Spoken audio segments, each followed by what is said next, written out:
This is Arts Alive. I'm Lynda Philippi, and my guest today is Lester Ancheta. And Lester's a painter who lives here in McMinnville, and we're going to find out all about him. So welcome. Oh, thank you. Glad you could be here. Yes, I'm happy to be here. So excited. So I know that you've been on the show in the past, but since our viewers may not have been able to catch that episode, why don't you maybe give us a little bit of your background? Well, I'm a local artist. I live here in McMinnville. I actually am a transplant from California. I moved here in 2007 to kind of follow my dream and to be with my partner as well too, because she lived here in McMinnville. Mm-hmm. So it kind of just worked out for myself, and I really like the local art scene here. That I've kind of been like happily pleased with it. It's been great here. So. Were you studying art in California? No, in California I was actually a software developer. Okay. So I was doing that, and then I had actually I've been painting all my life, and I wanted to go back into doing art. So I started taking art classes and doing art again in about 2004, and then 2006 I made a decision to kind of go full time at doing art. So. Mm-hmm.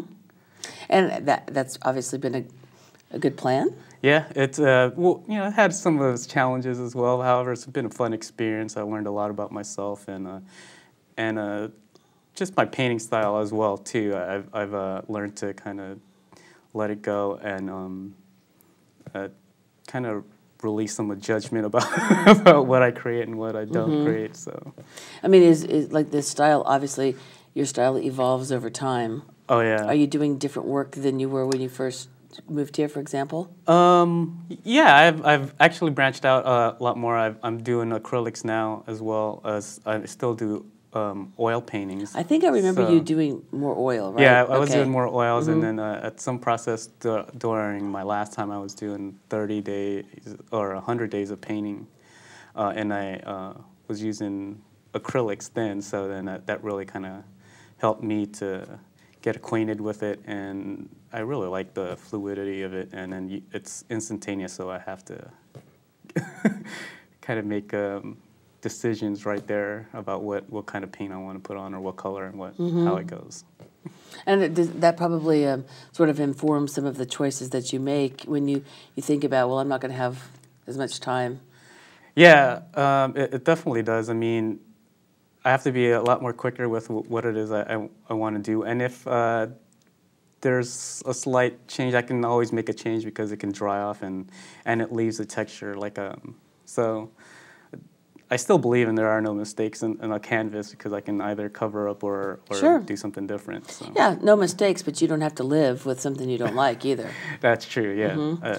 So I see what you brought in today. There's a lot of the moon. Yes, that's my current paintings and themes have been based on the moon, because I just love the moon itself. I mean, it's a constantly evolving, changing entity every night, every hour. You know, it's always changing, moving from one direction to the other, and I love that aspect of it. So I kind of wanted to capture moments that what I feel kind of show off and showcase the moon a little bit, especially now too. Right now, there's like last night there was a beautiful. I mean, it's not quite full yet, but yet it's such a bright, really pretty, luminescent. You know, with some clouds and crisp in the crisp air. So would you take photographs and work from photographs?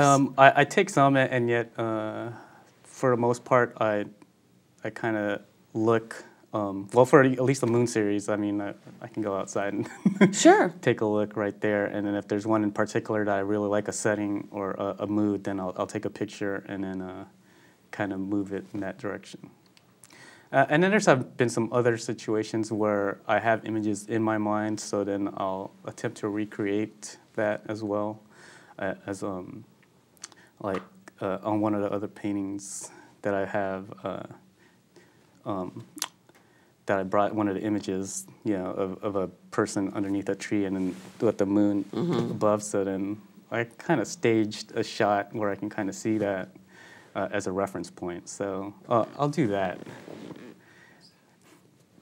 Well, I mean, these are beautiful. I was noticing that this in particular, has a lot of texture on the painting itself.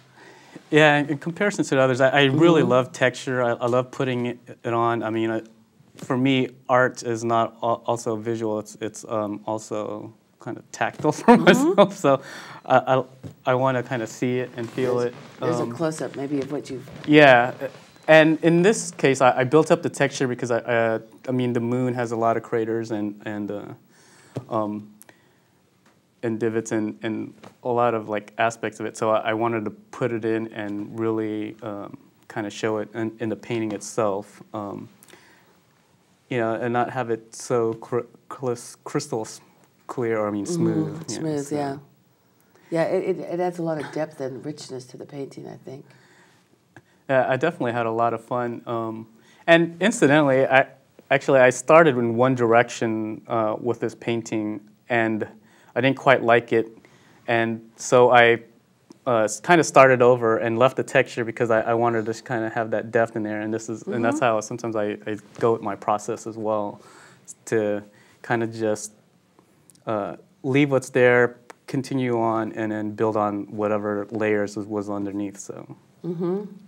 Well, I guess, you know, unless you're doing a commission of someone's dog, you're pretty free to make it look any way you want to make it look. Yeah, that's true. Yeah. I mean, and even still, with some commissions that I have done, I kind of go, or we have an agreement that I have my own process, and I can kind of take it to a certain degree, but still keep whatever it is that they want to do. So I've done that because for the most part, you know, people like my sense of color and style, and they don't want to inhibit it in a way, and yet at the same time, I also don't want to inhibit, you know, or force my style onto a painting that they want. So.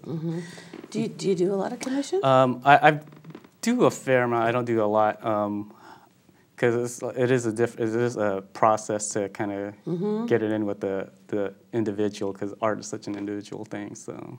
Yeah, somebody has to really sort of feel attuned to your style. Yes, exactly. And feel like, oh, this is something that I love. If it was just this, then... Right. Yeah. So, and, you know, I do get some here and there, and I've been painting a lot of animals lately, so then that's where some of the more commissions come in, as far as, like, a neighbor of mine wanted their horse painted, so I did that. Were you pleased? I was pleased, and actually I shied away from painting horses in the beginning because my partner loves horses, and if I start painting horses, then we might have a house load full of horse paintings. Sure. But no, it was actually really good because there's some nuances with the horse anatomy that I was able to get help from my partner as well. So it really helped out having her there too, because then I could get some feedback in that. I don't know why, but somehow I have the sense that horses are kind of difficult. Maybe not. Yeah, you know, the thing about them too is because we've got horses at home, they've got such personalities, and they really showcase them and you can tell in their faces and in their body. So to kind of capture that kind of movement fluidity, I think, is a challenging part of it. So, and they do some really funny things too. So trying to capture that onto canvas or paper is it's a real challenge. Well, yes, I suppose when you're painting a fish that you're not actually acquainted with, right. it's a little bit easier to, Yeah, it is. It's a little bit easier. I mean, I like that fish a lot. This blue one. Yes. I think it's really great. I mean, not only is it a nice fish, but it also seems to have a personality.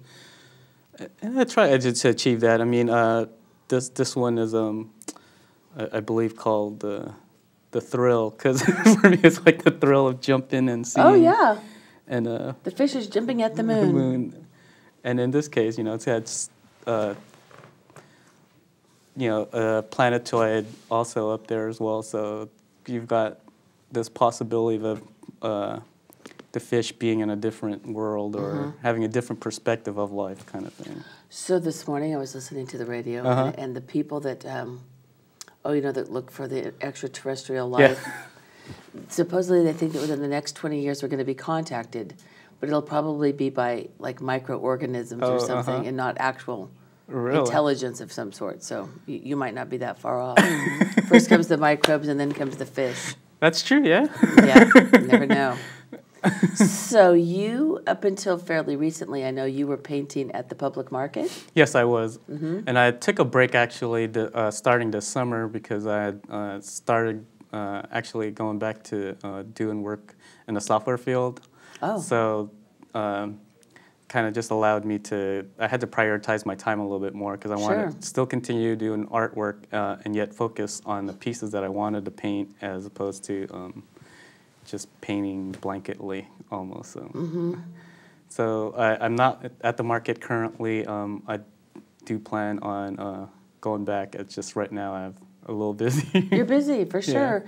I think that we may have some footage of you because I know that you were at the Rotary Artist Village earlier this summer too. Yes, I was there. That was a great experience, and I really enjoyed it. It was a great venue, and I did a 1 hour painting demo out in the lawn area, and live music was playing just in the center stage, so I was close by, and I love painting to music, and then it was a joy to have kids come by. Oh, and, sure, you bet. People kind of look and see what I was painting. And it's always fascinating to watch other artists paint as well.